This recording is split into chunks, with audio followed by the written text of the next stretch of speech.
Pero anong quality time ninyo ni Sir Jason na agyapon mo na, ma'am? Dili mawala. Adi po na ako maingon kung saan mong ginahimo. Ah! Adik lang po. Pero paduna ni mo. Ay na ni paduma. Busy man kung giga. Mao gid na ang busy ako ang ka gusto pud mabalaan balik.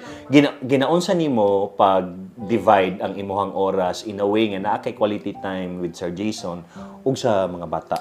Karon gani actually kani pila na gani ka years nga nisabak jud ko sa hosting di ba sa Magandang Buhay. Yes, yes. So pila na siya ka years didto ginamo kato nga years mo to among gipag-usapan nga sa hosting lang sa ko sa mga variety show dili sa ko magkana teleserye kay kana gyud ang teleserye mo na yung dako nga mukaon og Ah, oras. lagi.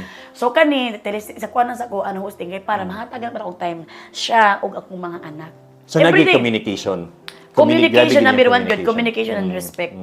Dapat ang communication and respect magigagaw gyud na sila. Di gyud na sila pwede magbulag kay kana sila best ingredients gyud na siya sa relasyon. Kailangan mag-istoryahan na gihapon.